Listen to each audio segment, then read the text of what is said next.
kamu ingin saya melakukannya? Bahkan saya bisa memecatnya sekaligus jika kamu mau.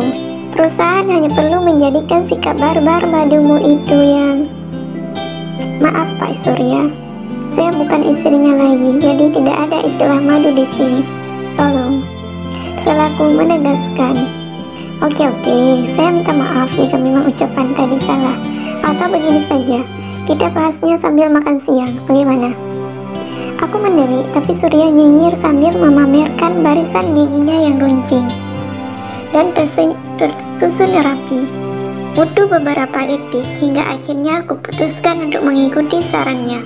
Sesekali makan bersama dengan sang atasan tidak ada salahnya, bukan?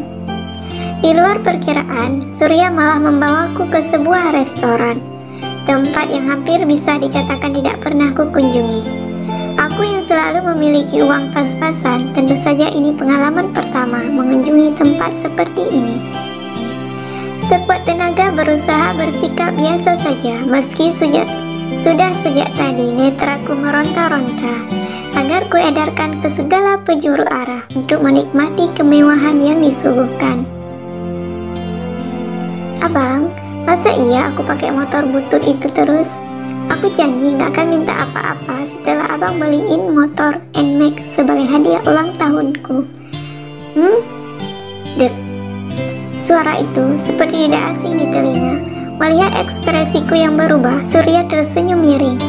Ia baru saja siap memanggil pelayan restoran untuk memesan makanannya. Iya, sabar. Doakan saja dana proyek desa bisa cair minggu depan biar abang bisa cepat dapat fee. Tapi, udah, jangan cemberut gitu. Nanti dedek bayi jadi ikutan cemberut. Sekarang makanlah, bukankah kau ingin makan yang menyenangkan di hari ulang tahunmu ini? Aku terpaku dengan sudut mata yang telah memanas. Tak jauh dari meja kami, pemandangan yang menyesakkan terpampang dengan jelas. Dadaku terasa naik turun karena menahan tangis. Padahal, aku sudah sangat membenci pria itu dan berpikir tidak mencintainya lagi. Tapi melihat ia memperlakukan wanita lain dengan sangat manis, luka di hati kembali memerah. Aku menangis dalam diam. Kau tidak ingin menghampiri mereka, atau setidaknya memberi pelajaran untuk kedua orang itu, menjambak rambut misalnya? Aku memutuskan pandangan dari arah Bang Hadi dan Juwai, lalu beralih menatap Surya tajam. Pria itu segera menghindari tatapan. Ia lekas memperhatikan daftar menu untuk dipesan dan seseorang yang bertugas mencatat pesanan berdiri di antara kami. Detik kemudian Surya mengajukan tanya kepadaku. Ayo menyerah saja, jawabku sekenanya.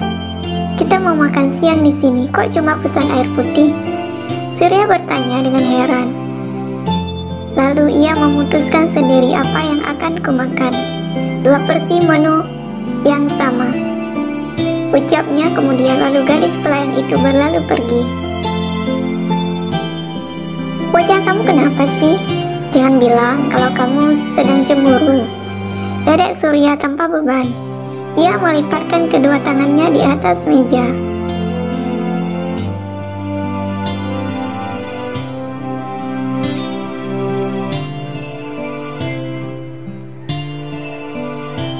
Aku tak berniat memberi jawaban. Entah mengapa aku merasa ini bagian dari kesengajaan Surya. Ia sengaja mengajakku kemari karena tahu jika bawahannya itu juga sedang ada di sini. Hadi pria yang hebat. Meski sedang sibuk-sibuknya, ia masih sempat memanjakan wanitanya itu. Aku hanya bisa menatap Surya tajam. Marah-marah pun tidak ada gunanya. Yang ada malah membuat menyesal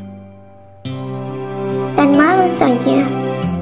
Surya berseru saat aku memutuskan pergi, lalu menghampiri pramusaji untuk memberitahu bahwa salah satu pesanan di meja 40 tidak perlu mereka antar lagi.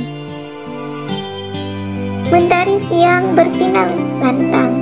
Aku mengayuh langkah dengan cepat, mengabaikan panggilan Surya yang terus memanggil dari belakang. Kamu kenapa sih, Syah? Main pergi-pergi aja, saya lapar. Yuk, kita balik ke dalam.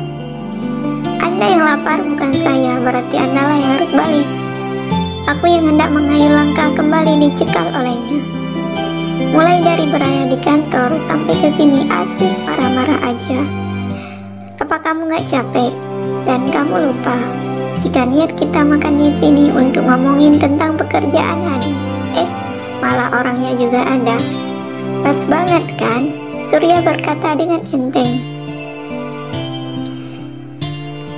Hatiku semakin memanas, ingin sekali menunjuk mulut kecilnya itu. Hingga ia akan berpikir 2 kali jika hendak menyinggung perasaanku. Pak Surya, sebenarnya apa yang Anda inginkan? Kenapa Anda senang sekali ikut campur masalah pribadi saya? Bahkan sejak kita bertemu 3 bulan yang lalu. Apa itu salah satu spesialis Anda? Ikut campur bagaimana? Kan kamu sendiri tadi yang minta untuk mutasi Hadi ke cabang terpencil. Jangan pura-pura amnesia ya.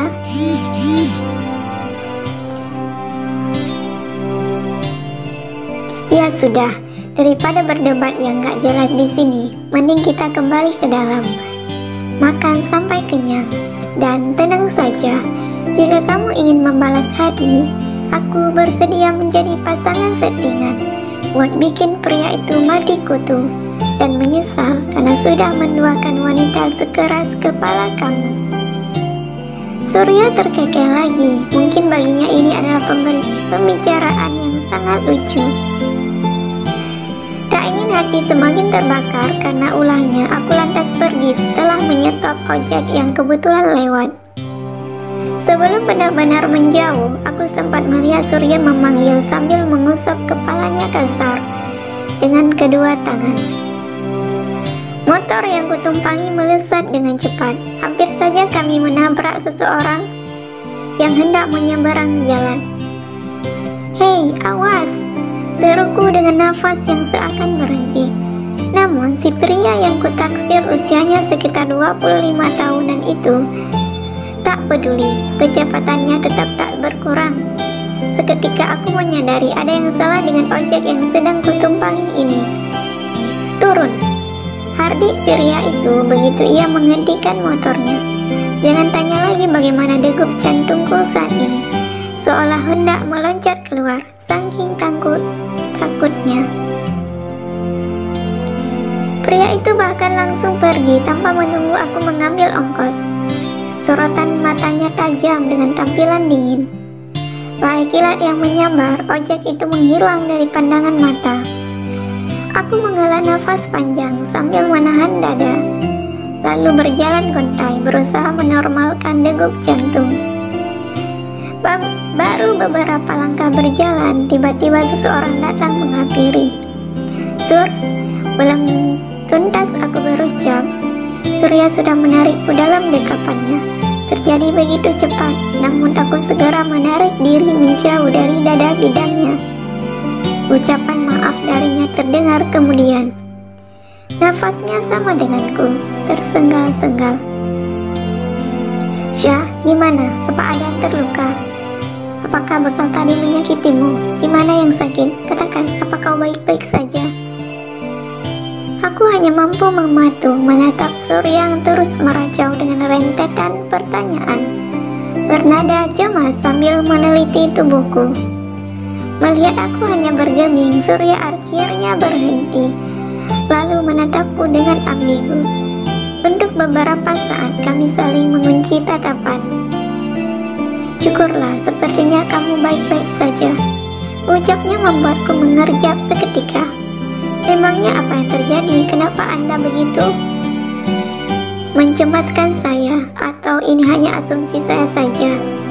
Aku menunduk grogi, takut jika perkataan keliru dan malah mempermalukan diri sendiri. Masuklah ke dalam mobil. Saya akan menjelaskannya di dalam. Dan hingga telah melewati beberapa persimpangan jalan, Surya belum juga membuka percakapan. Suasana menjadi sangat canggung, meski dari ekor mata aku dapat melihat ia sering berpaling menatapku. Surya hampir tidak bisa bernafas. Gerombolan orang tiba-tiba datang sambil meneriaki ada ibu-ibu yang motornya baru saja dilarikan oleh perampok. Dan ciri-cirinya sama persis dengan motor yang kamu tumpangi itu.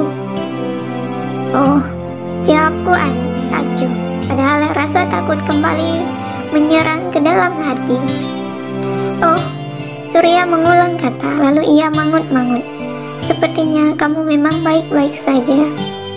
Melihat sikapnya yang tak wajar, aku menunduk canggung lalu bergerak keluar. Tunggu sebentar, aku menghentikan langkah. Surya membuka pintu jok belakang dan mengeluarkan sebuah paper bag ukuran sedang. Ia menyerahkannya kepadaku. Bawa ini, pihak restoran memaksaku untuk memberikannya kepadamu. Karena katanya kamu sudah melunasinya. Setelah bergeming sejenak dalam suasana yang canggung, aku lantas meraih pemberiannya itu. Oh, terima kasih. Lalu berpaling masuk ke dalam kantor. Dari masjid terdekat suara azan zuhur terdengar berkumandang. Hingga sampai di depan musola kantor untuk menunaikan sholat zuhur, degup suara langkah Surya masih nyaring terdengar di belakang. Apakah ia sengaja mengikutiku? Atau ini cuma kehaluanku saja? Duh. Pria itu dengan santainya membalas tatapanku saat aku berpaling ke belakang untuk memastikan keberataannya, dan sambil menyunggingkan senyuman tipis. Duh, kenapa jadi makin deg-degan sih? Setelah membereskan beberapa berkas di atas meja, aku lantas membuka layar ponsel untuk mengecek waktu. Pukul 4 sore. Alhamdulillah, akhirnya waktu pulang kantor tiba dan rasanya sudah tidak sabar untuk segera bisa bertemu dengan Uwais. Saya akan mengantarkan kamu pulang, mulai saat ini hingga seterusnya. Aku yang baru saja keluar dari ruangan, kaget setengah mati mendapati Surya menjulang tepat di depan pintu. Hana dan Derry yang kebetulan juga hendak pulang menatap ke arah kami dengan mulut menganga. Apakah pendapatan bulanan Anda sebagai bos Surya Karya masih kurang, hingga harus nyambi menjadi sopir pribadi bawahan? Aku bertanya dengan penekanan pada kata bawahan. Lalu Surya terkekeh. Anggap sebagai apapun itu asal kamu senang, Surya menyeringai. Tapi saya tidak punya banyak uang untuk membayar Anda, kecuali jika gaji saya naik 10 kali lipat. Usulanmu tidak buruk, jadi mari saya antarkan pulang. Aku menatap Surya seketika, perasaan campur aduk antara kesal, marah, dan bahagia. Pria itu lalu berpaling setelah menyadari posisiku masih belum berpindah tempat. Hei, tunggu apa lagi? Cepat jalan. Bukankah kamu sudah tidak sabar ingin bertemu dengan putra kecilmu itu? Apa? Selain bos yang suka memberi perintah dan ahli membuat moodku hancur, ia juga pandai dalam membaca isi pikiran orang. Debak. Kami berjalan beriringan sambil sesekali saling berbalas senyum. Suasana senja kali ini terasa jauh lebih syahdu. Senyum begitu mudah terukir. Kami berjalan di antara bias rona lambayung dan kesiur angin yang menghembus pelan hingga menyusup ke dalam rongga dada. Aku seakan mengangkasa saat dengan sigap Surya berjalan lebih cepat lalu membuka pintu mobil untukku. Biar abang nganterin kamu pulang, ucap seseorang tiba-tiba. Bersamaan ia mencengkram tanganku. Bang Hadi? Terima kasih.